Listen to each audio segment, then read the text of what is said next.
Yeah. First home game, what's that mean to the team?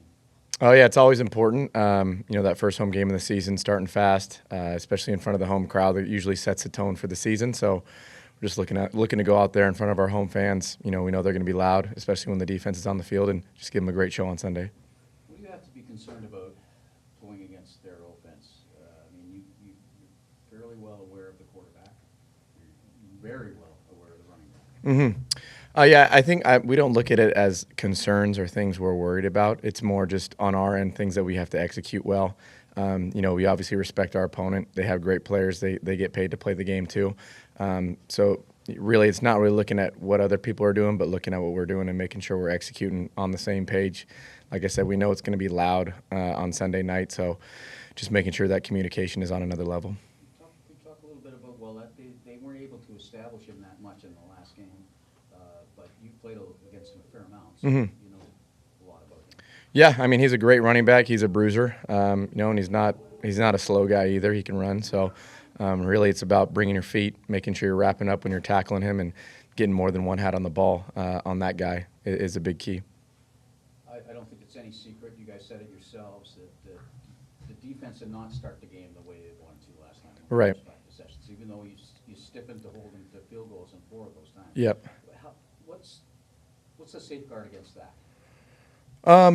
I mean, at the end of the day, last week was last week. We're focused on executing on Sunday, and we've had a great week of practice. The defense has been live. We've been making great plays out there. So, again, I think we're just gelling each week that we're out there together, bonding together off the field, which is an important thing, especially in a CFL season where most guys are coming up.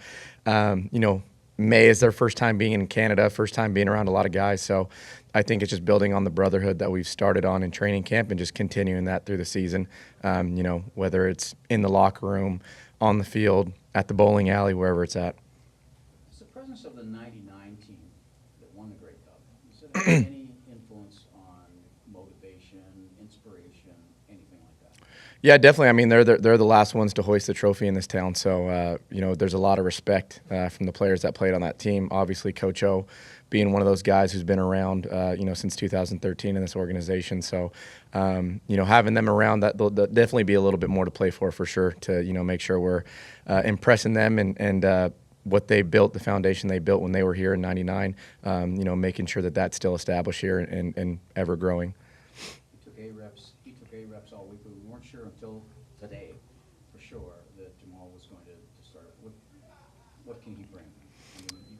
You haven't played it all yet in this uniform. Yeah, I know, and a guy like that, a guy that I connected with early in the offseason, we've been watching a lot of film all offseason, and a guy that was just ready to be bought in as soon as he signed, before the ink was dry, as they say. And even in training camp, right, he was a guy that I think the first 2 days of practice, he had like 7 PBUs, 2 or 3 of those led to turnovers, and I think he had like 2 or 3 interceptions. So getting a guy back like that who's going to be able to impact the game, lock down a side of the field, and a guy that who's a veteran, knows how to play the game, plays with a sense of urgency, and a leader out there is going to be key for us to have him back. He uses the word sticky, what you need to do against a quick release quarterback. Mm-hmm. You subscribe to that as well, that it's important, since he's going to be playing usually against either the number 1 or number 2 guy on right. the short side of the field. Yeah, I think sticky coverage is definitely a good way to put it. I think as DBs, we always want to be very close to our coverage guy. If we're not and the ball's getting thrown, it's probably not going to be a good thing. So I think sticky would be a good term that he's using there.